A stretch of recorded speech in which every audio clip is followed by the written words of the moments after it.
Hi, this is Phil, and I'm here to tell you all about the Capes and Lunatics Patreon. Don't miss out on our comic book creator interviews, including our monthly Chichester chats with comic book legend DG Chichester, superhero movie brackets in our search for the worst comic book movie of all time, and many, many more specials, all completely uncensored. Access starts for $3 a month, full video when you pledge $5 a month. Check out the link in our show notes or go to patreon.com/capesandlunatics. Hope to see you there.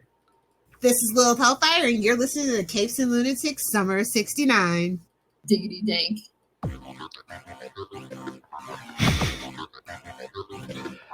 Hello and welcome back to another week of the Nightwing news. Jam-packed. I am Phil. Joining me, as always, it is. Hello, I'm Kristen. And yes, summer. We're smack in the middle of summer 69, so we'll be talking some Detective Comics 394 and 395. But that's right, kids. Dark Crisis #2 is hit, so we got to talk about it. Since Dick is in most of that issue.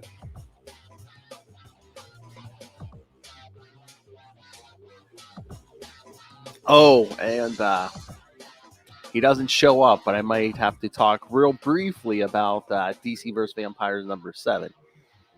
Oh, yeah. No, that would be good because I haven't been buying it unless you specifically tell me that it's worth it for me to buy it. Well, I mean, it was kind of on a break after 6, and they did like 2 one-shots. I mean, there was that one with Damien, but besides that, Dick, like I said, 7 came out today. Dick doesn't even show up in it, but his name gets mentioned because as the remaining heroes are trying to decide what they should do and where they should go, Barbara says she's going to Gotham to kill Dick. Yeah. So it'll be interesting to see if she's actually the one that stakes him or, Damien's still out. Is it going to be Damien? Well, I mean, they can't stake him probably till what, like issue 12? Probably, yeah. It's 12 issues, so I would assume. So which heroes aren't? Is Superman a vampire or no? Yes, which kind of surprises me because he's solar powered. But no, Green. There's a lot of human ones who still aren't. Like Green Arrow is still human. Like I said, Barbara is still human. They actually they revealed this issue. They have to give her some solar energy because the vampires have found a way to block out the sun. But Supergirl was still normal, so. That's like their are like the Titans in it? Like is Donna or Roy or Wally or them? They haven't done a lot of Titans, so I'm trying to. Oh wait, did we get? It's not sitting in front of me. Yeah, we haven't been getting a ton of Titans. But yeah, I guess their big plan is to get try to get Supergirl into orbit so she can like actually get some solar rays. But yeah, no Dick this issue, so that's why I was just like, I just wanted to mention real briefly. Barbara's talking about being the one to kill him, so. Which I mean, Bruce is dead, so. It's, you have to. Sorry, what? I was gonna say Bruce is dead, so I assume it's gonna be either Barbara or Damien who stakes him. Unless it's crazy and it ends with the vampires winning. What? So they could do a sequel. All right. Well, speaking of dark, let's get to Dark Crisis #2. Yes, tell us all about it, Phil.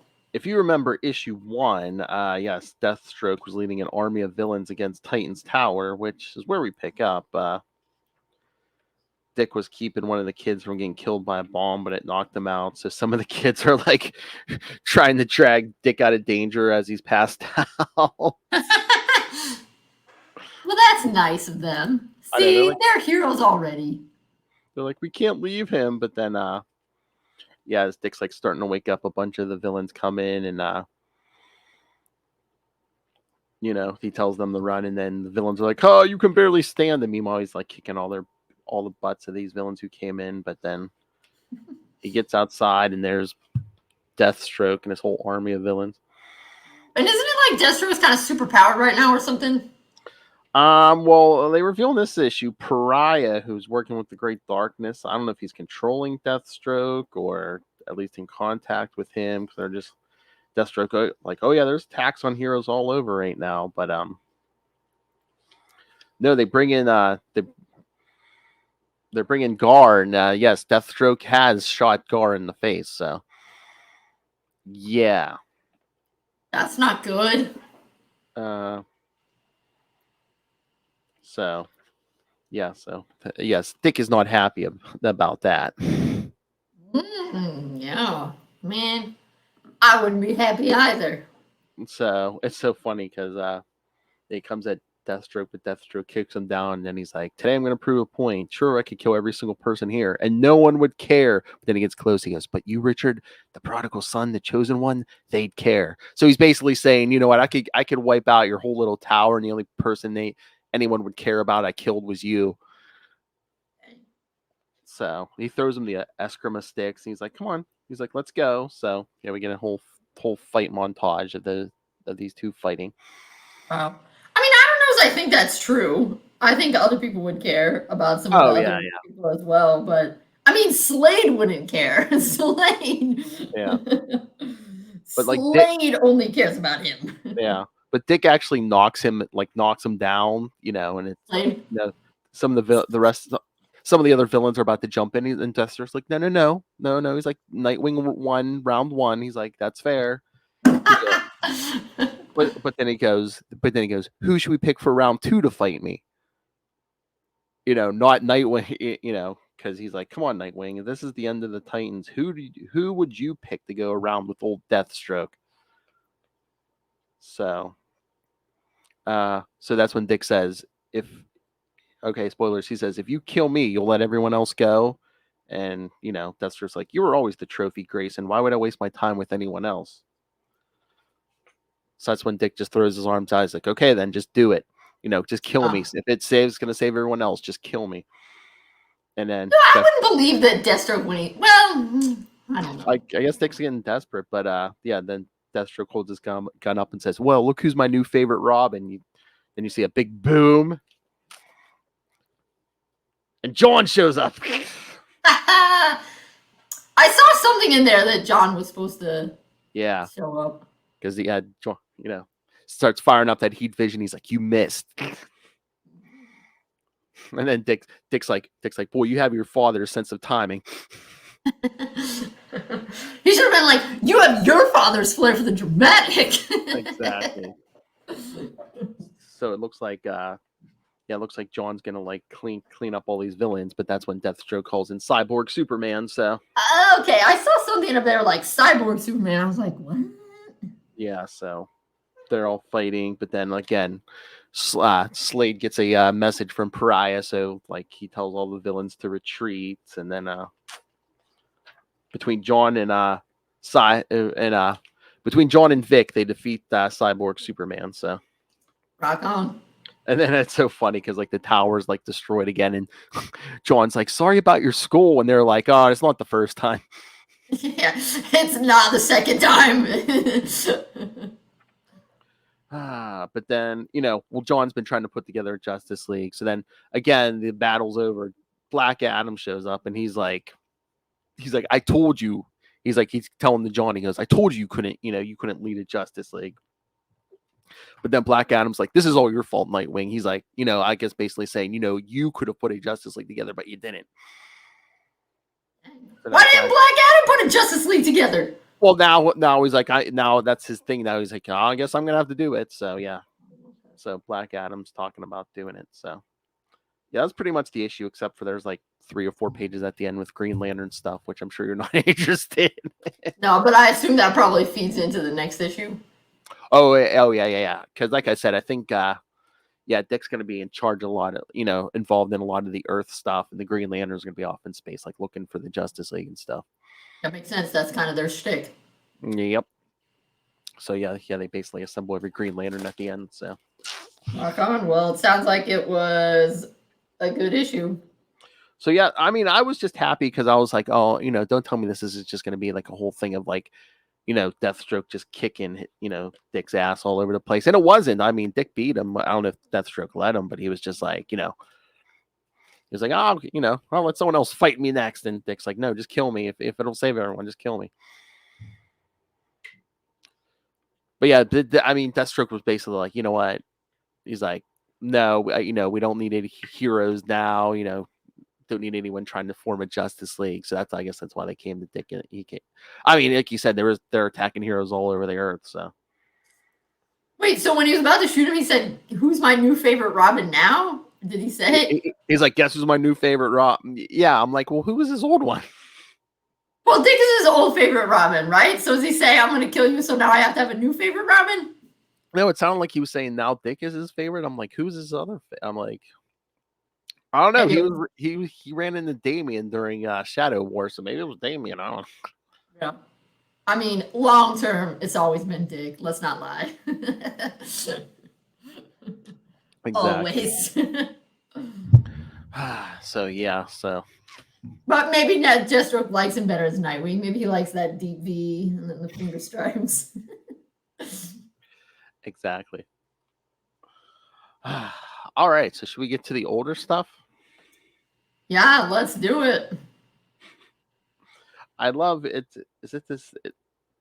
Yeah, it's the first issue, right? 394, where it's like basically Dick and Bruce writing letters to each other. So in the Yes. Bruce story, we see him writing, "Hey, here's what happened this week, Dick." Yeah, and Dick's writing back about what's happening on campus. Strike while the campus is hot. I mean, it's this interesting storytelling device where it's just like, okay, here's what I did over summer vacation. Here's what I did over summer vacation. It's not summer vacation. It's like first week of September. That's true. Well, I like this because it's such a fascinating look into 1969. Yeah, that's what I said. It's such a weird time because it's after the show, but then it's like Denny hasn't come in yet to give us what we consider the modern Batman. So yeah, it's kind of like me and Lil said, it's kind of like the Wild West. They kind of can do whatever they want at this point. Yeah, and that might be happening with Batman, but I think they're trying very hard to reach youth with the Robin stories. And so I think I mean, the dialogue is probably a little off. But it's the same kind of thing with Teen Titans. They are actually trying to discuss teen issues. And I think I was reading like this, the Robin Bronze Age omnibus. I've also read the Batgirl Bronze Age omnibuses and stuff. Not as much the Batman Bronze Age, but particularly in the Robin stuff and in Barbara's especially, I think they're doing a pretty good job. I mean, the way a company like DC can, which of trying to reflect kind of what's going on in the culture. Because of course, Barbara was a congresswoman in the 70s. So they're doing a pretty good job of trying to capture the protests that were going on, the anti-Vietnam War stuff, the just like young people being more active and more rebellious, and it not being the 50s and early 60s anymore. Because I know there's one, I think it's in Brave and the Bold, but there's kind of one that's a Batman Teen Titans team up, and part of it is the people who live in kind of the underserved part of Gotham where it's they don't get the services. It's kind of gross, and a lot of poverty are kind of striking, and they have to do stuff with that. Obviously, it's not going full radical or anything like that, but I think it's not too bad for a large American corporation that is something that is kind of inherently conservative. I think they do a not too bad of a job. Are you saying that's the 70s? They're yes, that's the 70s. Yeah, I think it's starting right here in the in like 69 with these backup stories with Dick. You've got the one about the teacher's strike, and then you've got another strike story when he goes to college, but you see it much more in the 70s. Yeah, again, yeah. At this point, we're like a couple months away from Denny doing the classic Green Arrow, Green Lantern, hard traveling heroes, where basically Oliver Queen takes Hal Jordan around the country. It's like, you're out of touch, you gotta get back in touch. Right, with right. And yeah. it's in the 70s that they have Speedy addicted to heroin, right? The early Yes, yeah, that's 70s. part of it. Yeah. Yeah, so I do think, and I think it's a reflection, which granted this is not my time period. But when people think of the 60s, they're really kind of thinking of the late 60s, and they're really thinking more of like 65 to 75. And there was a lot of reasonably, there was like, that's when the second wave feminism was really, we're a little deeper into the civil rights movement. There was a lot of really big stuff going on in the 70s. And I do think the 70s comics, I haven't read all of the Marvel ones. I'm actually impressed, given how DC sometimes stumbles with this kind of stuff, how rather decent of a job I think DC's doing in some of these things. I mean, particularly like with Batman. I mean, the dude's, I think he's a mere millionaire in the 70s still, but I mean, the dude's super rich. He's the man. Oh yeah. So to speak. And they're actually doing a pretty decent job of trying to capture and not totally being like, oh, those dirty hippies or whatever, I mean, yes, it turns out that something is going on. They're not totally sympathetic to these protesters, but in some of the other Robin issues, they are more so, and they're not completely sympathetic to cops. I think it's doing a pretty good job. Then of course they go into the 80s and it's like, yeah, but no, the 70s was a big thing. Like you mentioned, Marvel. Like Marvel was doing stuff too. Like Stan Lee had he did like that 3-issue. It was an amazing Spider-Man where Harry Osborn was addicted to drugs. Like I don't know if it was just the drug thing or that the comic code wouldn't put their seal on it. So Stan's like, you know what, we're just going to do 3 issues without the comic code, stamp on it. So they did that, and then like even like Captain America. It was like around the time of Watergate, I think. Like Captain America uncovers this big conspiracy, and it turns out like one of the big ringleaders. It was like they don't show who it is, but it's the president. It's like the president of the United States. So sure, yeah, that's kind of I think it's very fascinating. Yes, because one of the things as a historian is it's like we've made, but history is not progress. So there are some things that people are doing in the 70s in the comics that I think reflects the culture that you do not see people doing in the 80s and 90s, 2000, in the comics. And I think it's very fascinating. I think the 70s comics, I guess what I'm trying to say is, historically speaking, I think the 70s comics, and again, I can't speak for all comics, but the Batman, like Robin, Batgirl, Batman family, the ones that I read, I think those 70s comics, some of them, not all of them, give you a better understanding of what was going on in the 70s than reading like the 60s comics. Oh yeah, well, like even like big portion of the 60s, like when the TV show was on that, they tried to like ride the success of the TV show so that you got a lot more campy stories and stuff. But it's once that was over, then they were like, oh, what are we gonna do? Especially when like I said, when Denny O'Neil came in, I think he was a big champion for a lot of that. Just hey, we gotta grow these up. Yeah. And I mean, I guess you'd say in the 50s comics, I mean, you get this sort of idea about how they're, like trying to react against, seduction of the innocent and, with the comic code and trying to be not controversial. And that is very 50s. But I don't know, there's something about the 70s comics that actually gives you a sense of what was happening in the 70s. Well, and I believe in the 50s too, like the comic code really, especially after Seduction of the Innocent, they were really on their cases. There was a bunch of rules like, you can't show, evil winning over good, or, you can't, there were so many things they couldn't show. So, I mean, like a lot of the 50s comics, I mean, wasn't Batman fighting like aliens and stuff? Yeah. Yeah. So again, just depends what the time was. And like you were saying, like, the 70s into the 80s, like, up until the 90s, I think the writing was a big thing. But once you get into the 90s, like a lot of they used to sell the books on the writing. Once you get to the 90s, a lot of the times they would try to sell books on the art. So yeah, so sometimes the writing would suck. And again, especially a lot of people try to go dark and gritty and big guns and pouches in the 90s. Right, and that's an interesting thing because it's not as though the comics in the 70s are not gritty. I'm pretty sad, but I don't know. There's something about with the 80s, people like really go. There's like realistic gritty, and then there's Frank Miller gritty.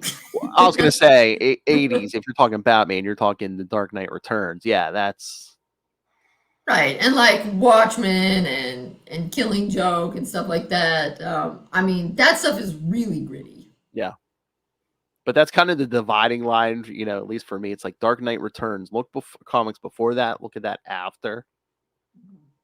Oh, Lilith and I always have conversations when we talk Frank Miller. I'm just like, I mean, read any of his stories. I mean, it was bad enough. I mean, they weren't bad like Dark Knight Returns, and he did like Born Again for Daredevil. But like as time marches on, like Frank Miller gets like worse and worse. And even like early on, it's just like it seems like I don't know if he has a problem with women, but just women are like like strippers or prostitutes in a lot of his stories. Because even like Born Again for Daredevil, Matt Murdock's old girlfriend comes back. All of a sudden, she's a drug addicted prostitute, porn star. And it was in the regular Daredevil book. I'm like, I am surprised that Marvel let Frank Miller get away with that. Yeah, I mean, he is definitely not my cup of tea at all. And he just does like a downward slide. I swear, as the years march on. Do you know who he's like working with now? I guess. No, who? Our old buddy Didido. Oh, jeez. Those two have teamed up. Yeah. Yeah, I mean, to be honest, I kind of initially my first thing was I didn't really like Frank Miller because I didn't like what he does to Dick in DK2. Yeah. But I mean, that's so glaringly. I mean, it's very homophobic. Yeah. Well, again, like I said, I think he has issues with, a lot. If you're not a man, I think he has a problem with you. Like if you're not a straight man, I think he has a problem with you. But again, I know nothing. It's just too gritty. So like 70s gritty, like I can handle that. So that'd be like Tim Burton level Batman gritty. That's fine. But then sometimes when we get into like Batman, Superman, Dawn of Justice gritty, where I can't even see what's going on the screen, too gritty. Yeah, I agree. Batman carving people up when they go to prison, too gritty. Branding them so they get killed in prison. Yes, I know. Thank you. Yes. I don't like the Snyderverse. Yes. All right. So, what about these stories? I love that first backup where it's like and at the end of the first story, we see Dick just like reading the letter like on campus as Dick Grayson. Then you start the backup and there's Bruce standing there in full Batman costume. With the letter, Alfred's like, "Oh, I've been waiting for you to come home so you can read this letter, Bruce." And he's like, "Yes, Alfie, you're as much his foster father as I am. So now," and this fascinates me. Obviously, I didn't go to college in the 70s, but it's interesting to me how he's living in a boarding house. I mean, they had dorms in the 70s, but maybe he thought that would be too. I mean, I guess he's doing it because he wants a single room or something. He has a drain pipe to slide down. Come on. Exactly. I know. Pretty hilarious.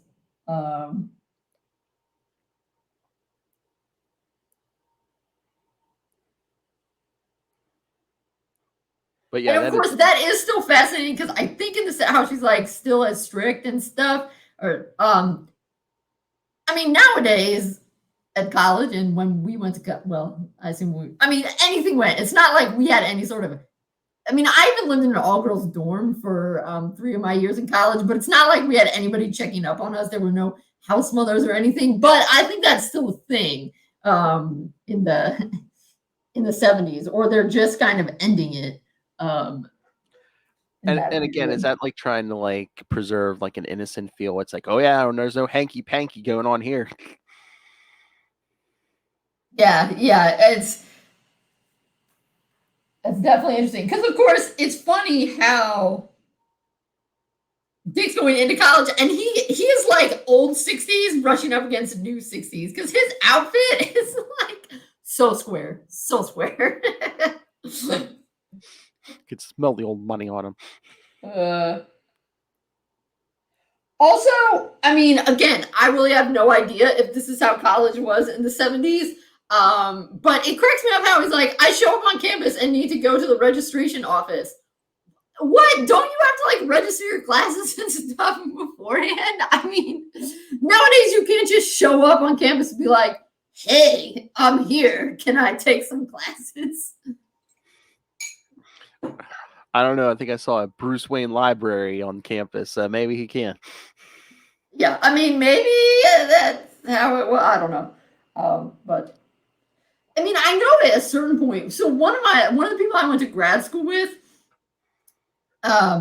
he was a native of Washington, and he was talking about how his grandpa and a buddy in, I want to say, the 30s were driving from Washington to Washington, D.C. because they were going to go to college at Catholic University of America. And okay, this is the 30s. Not a lot of people are going to college kind of thing. They're driving and their car breaks down in South Bend. And they're like, no, what are we going to do? And it's going to take a couple days to get their car fixed because, again, 30s. And so they're, I don't know, they're waiting around. They're talking to somebody. Some priest comes over and he's like, oh, what are you fellows doing? You know, kind of thing. And they're like, oh, we're trying to get to D.C. so we can go to college at Catholic University. And he's like, well, you know, there's a Catholic University here. You could just go to college here instead. And they're like, okay. And so they just they just went to Notre Dame instead. And I'm like, okay, I believe that for the 30s, but I don't believe that for the 70s. I know. But I mean, this must have been a bit, must have been a hot topic at this point because, like, I'm thinking about it. Like, Lilith and I mean, it's like the first issue of Spider-Man we covered for summer of '69. There's a protest on campus, on the college campus. So. Oh yeah. Well, I mean, because the baby boomers there were many more people going to college in this period, and because of the Vietnam War and stuff. Yeah, I think it's really kind of around this time that colleges are starting to get their reputation as being super liberal, which they are not, and that kind of thing. Because it wasn't in like that's when and because of the GI Bill, that's when you start having more people going to college. But I mean, it very much used to be. Just like a very small section of people that went to college. Oh, yeah. Oh, yeah. All right. They're talking about the establishment. And he's learning. And this cracks me up. The name of their group is Citizens Tomorrow Today. Yeah. That really reminded me, I don't know if you ever watched the Colbert Report when he had it, but at one point he created, to show how easy it was, he created this pack. And it was called like Building a Better Tomorrow, whatever. And this really reminded me of that. Even though it's completely different, but it was like Citizens Tomorrow, today. Oh man. But yeah, this thing is such a product of its time, you pinko punks. Oh right, yes. Yeah, who said that? But yeah, then supposedly the cops show up, but yeah, I also, Dick, how can they justify their behavior in such an atmosphere of fair play? That's such a Robin line. Burt Ward. Yeah, and then again, this is something that maybe has to do with the East Coast. Yeah, I think they're still operating out of New York, right? At this point in time. And I think, what do they call it? New Carthage. I think I get the sense that Hudson's supposed to be kind of like Cornell, maybe, because it's like New Carthage, Ithaca. I don't know. But anyway, this is a very coastal thing, I think. You can tell me. But we do not have any car inspections in Ohio. Do you have them in Pennsylvania? Yes, we do. Yes. Okay. You have to get them inspected once a year. Yes. Okay. Yeah. See, until I went to California, well, no, Delaware. Delaware had it too. But when I read this, I was like, oh, that's a very coast thing. East Coast thing. Because we just renew our registration. You can do it through the mail. There's Yeah, no we do that. Yeah. Yeah, Yeah, I know you have to take your car somewhere. Yeah, to get inspected once a year. Check the brakes, check everything. Yeah. Yeah, in California, the inspection was just like a CO2 inspection. It was for well, they kind of do that. I don't think they cared about the brakes. Yeah, I mean they check all that, but yeah, they kind of check everything. Your brakes have to be a certain. Yeah, they do check the if you're spewing out any noxious fumes.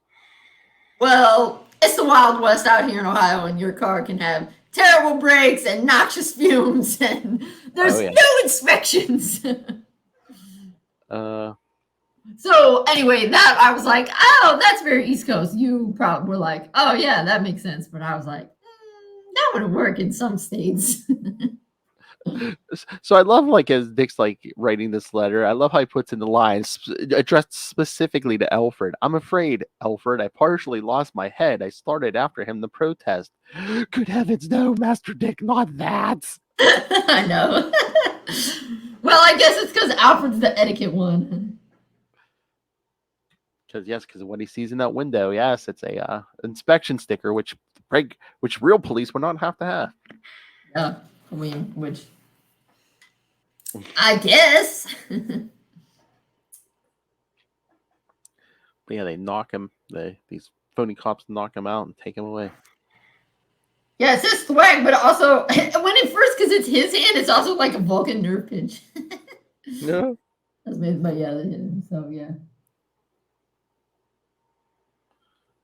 Yeah, all right, we gotta take him. I must say, sir, what game was Master Dick playing? A very serious one, I'm afraid, Alf. That's funny, though. I cannot picture Bruce ever saying Alfie or Alf. Any of the Robins, yes. I know. But Bruce, not so much. I love how Alfred's like, read on, I'm so worried. I'm like, I'm pretty sure he survived if he sent the letter. Yeah, if he's saying this letter, it's not like he wrote the letter before it happened. But yeah, gotta go. I've been knocked unconscious. Hope to write again. Oh God. And yes, some of the leaders of the protest are in on it too, like Firebrand Fran. Yes. So yes, these fakes take Dick and throw him in a silo. Where he pulls out the bat rope that he discreetly concealed in a hollow belt. What? Okay, but I had a rope hitting on me. Should have just said they didn't search him, Right. But yeah, he changes the Robin and he sees, yes, the leader of this protest is in on it with these fake cops. Then he decides to fight him, and now he's going to get real bruises, which feels kind of counterintuitive. I know. Like, don't you want him to not be beaten up? But yeah, he's beating on the leader of the protest, and then the fake cops come in and it's like, yeah, don't let us interrupt. Hit him again. Yeah. And Dick's like, what?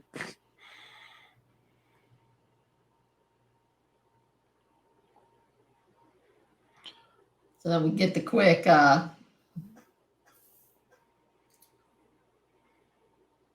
recap, and then again we added a little bit in this one, but we're already starting. I mean, I think it's much more noticeable in New Teen Titans, and particularly once it becomes Nightwing, but you're already getting more butt shots. Oh yeah. Now that he's in college. Oh yeah, especially when he's like, yeah. Then the panel, sorry pal, but your loss is my gain. That's like a huge butt shot right there. They knew who the sex appeal was. Come on. But I love that. The next issue. But we're still doing the letter. Meanwhile, in the Bruce story, there was no letter, nothing. we're just moving on. Exactly. So, but they got the best of Robin since there were a lot more of them. Oh my god, you could tell this is like around the time the show's been over for like maybe a year. Page 4, we actually get a POW. Oh yeah, the ugly schemes penetrated. So did Pow. Then we see Fran. Where are the victims? I love how they tie up Robin. They're just like, yeah, just leave him and that other kid in the silo. Right, yeah. To starve? Like, that's pretty serious. I know. Leave him and that other kid who's not suspiciously same height, build, and everything as Robin. Hair color, yep.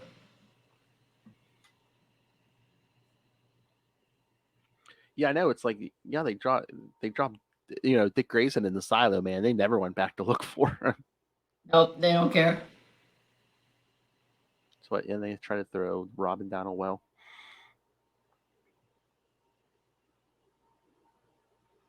But he gets him back. And then again, with that, I finally begun to use my head, Bruce. Ouch, you kind of get a butt shot there, too. Ah.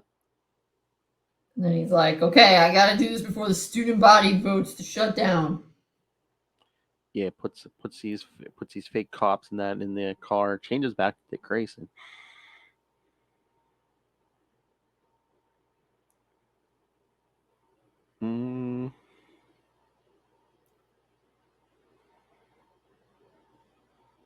So what are they voting on?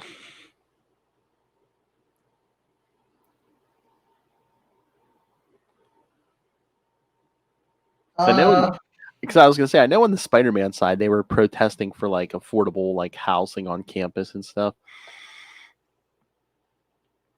No, that's an excellent question. It's like not really clear.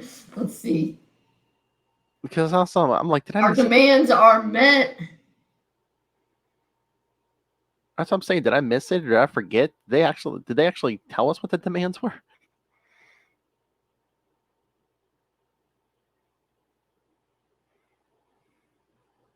That's what I'm saying. If neither one of us, if they said it, it wasn't clear because both of us were like, wait, what are the demands? Yeah. It almost seems like it's a generic, oh, hey, we're protesting. What are we protesting? Never you mind. Yeah.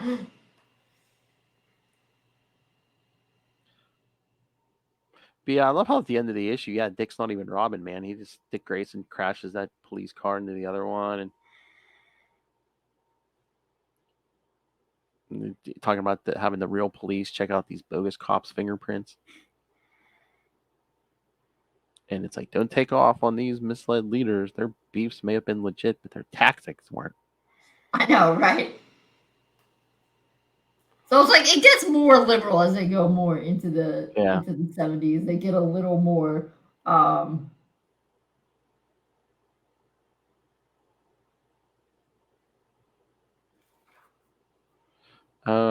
we're all here for an education. Guess it started already, even though we're not even registered yet. Yeah, so it seems like they want to shut down the school. And then it says, they say, we're the brains behind the student revolt, and we know what's best. It's like they want to shut down the school, but I don't think they ever tell us why. Yeah.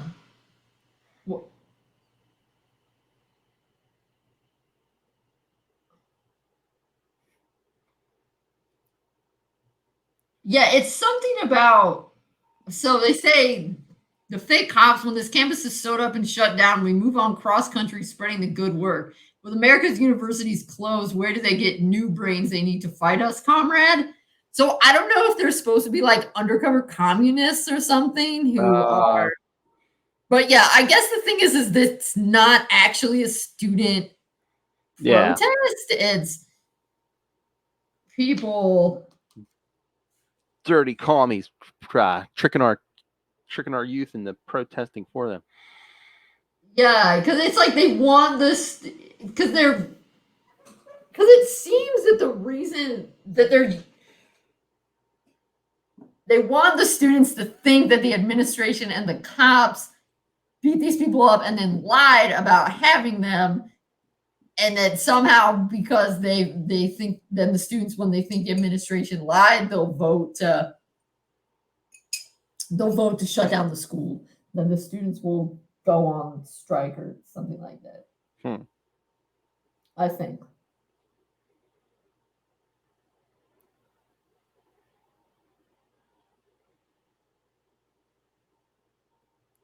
So yeah, but yeah, you're right. They don't really explain what they are protesting. Which is why what I was saying about this is I feel like this very much captures the zeitgeist of the 70s and the stuff that's going on. And some of the stuff is more liberal, and some of the, because there are like other protests and stuff that Dick gets involved in, and then there's one where he like is hanging out with people on a commune and stuff. That's very interesting. But yeah, this one a little bit does kind of feel like it's still a little bit old fashioned as somebody who's not a college kid, like, what are all these kids complaining about? Again, it's like back in the day, that's what, we're always talking about. It's like back in the day, what they didn't know, it's just like, yes, grow up, smoke your cigarettes, they'll make you strong. Right, yeah. So this one is maybe not the, I mean, it's a very good example of what was going on in the 70s. And I think this is an interesting example of what a lot of older people thought was going on. They didn't understand what the protests were actually about. Oh, yeah, at this point, that's all comics are being written by is old white men, yeah. I mean, it was a good story. I just thought they could have fleshed out the motive of the villains more. Right, yes, exactly. Yeah. Because it's like, why do you not want America's colleges open? Like, what's your reasoning behind that?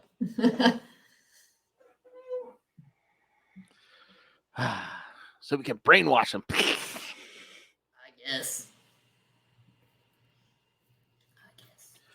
But anyway, Bruce says, our boy doesn't need our assistance anymore. Guess he's on his own at least till his next letter.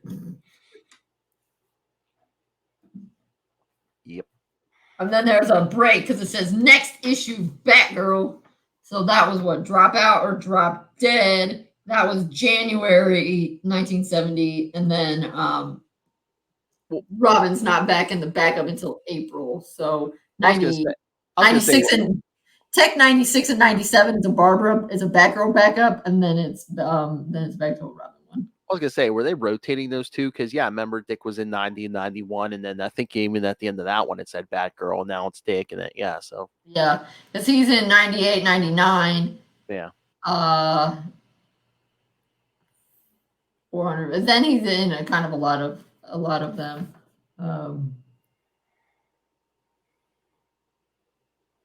Yeah.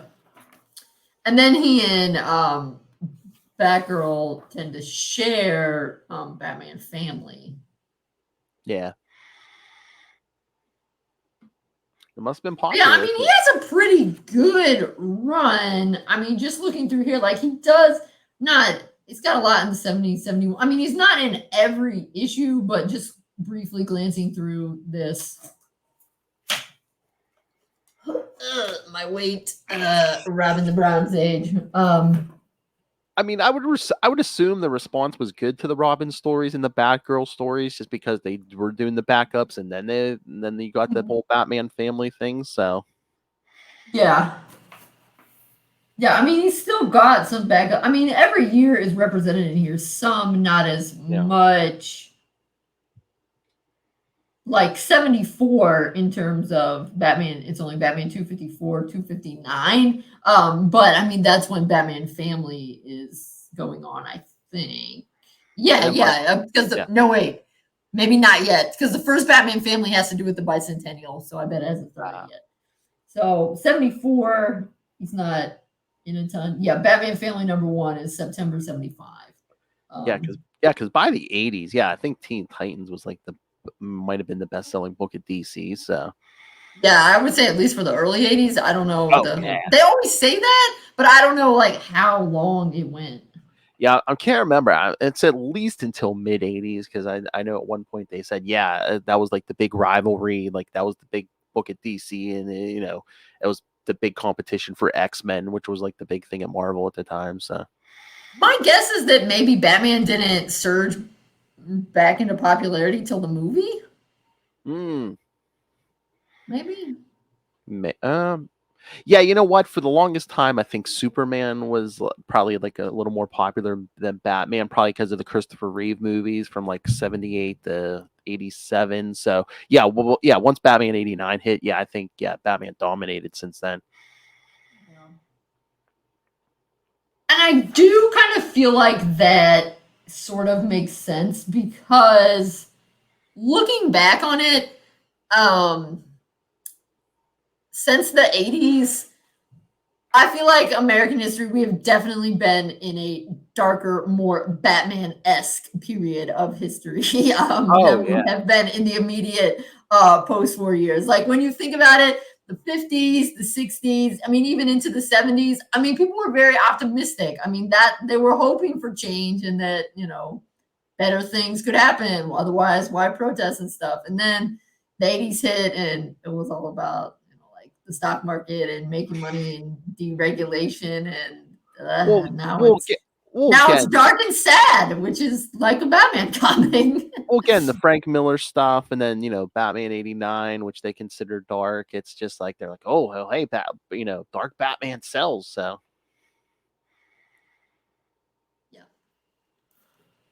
yeah. All right. So anything else? I don't know. I guess I'm just waiting. Maybe someday we'll be in the Wonder Woman era where her ethos captures the zeitgeist. I want to live in that era. Because this Batman living era is a little bit depressing.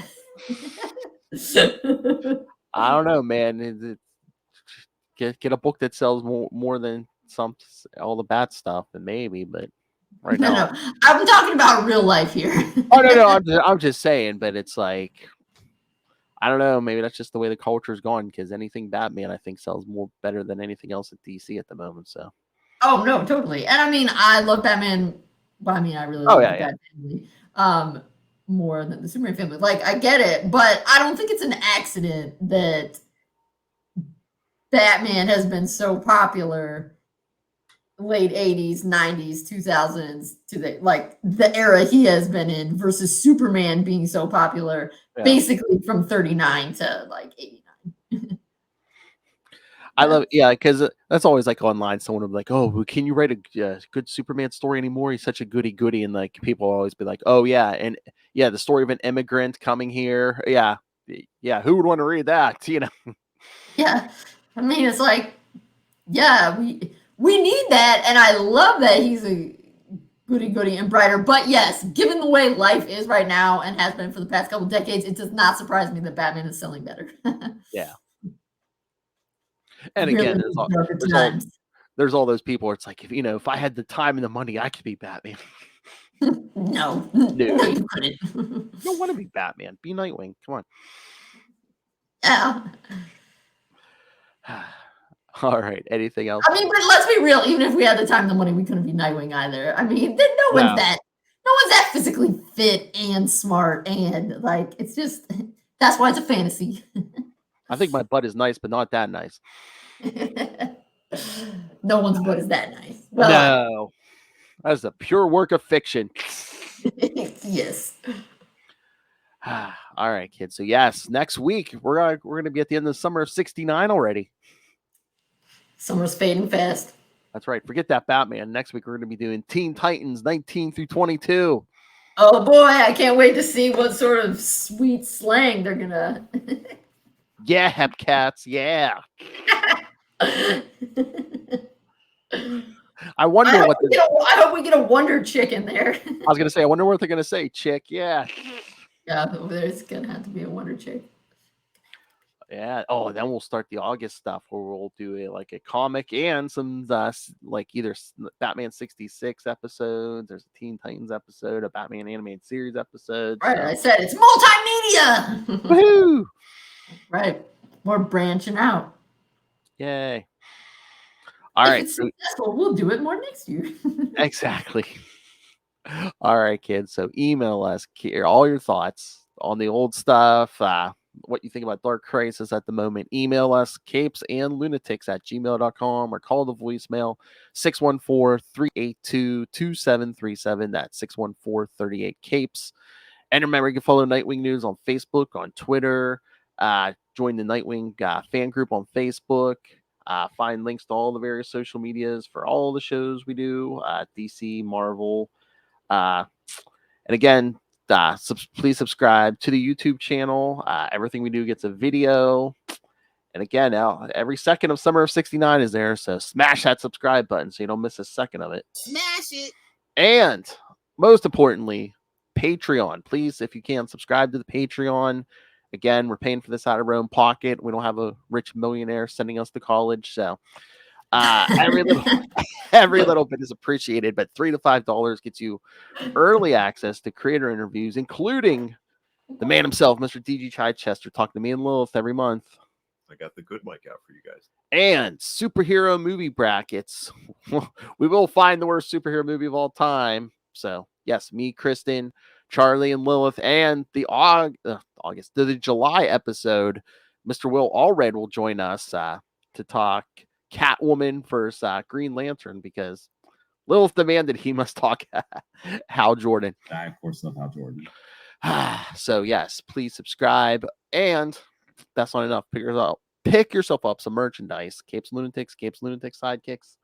Find it all at Linktree, linktr.ee/CapesandLunatics. And if you're a fan of this show, you have very discerning tastes.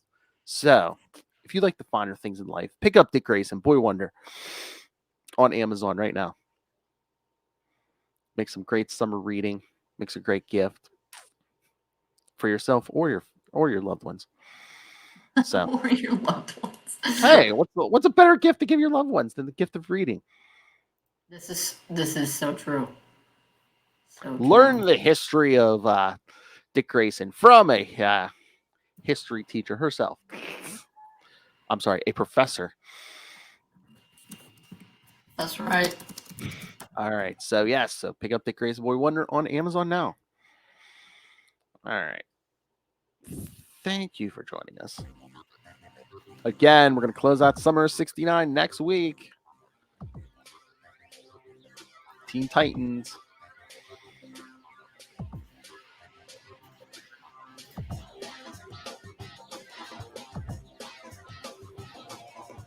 Remember, keep it calm on those college campuses, kids.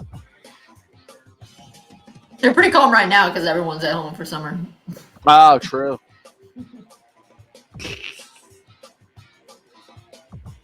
Calm because there's no one there.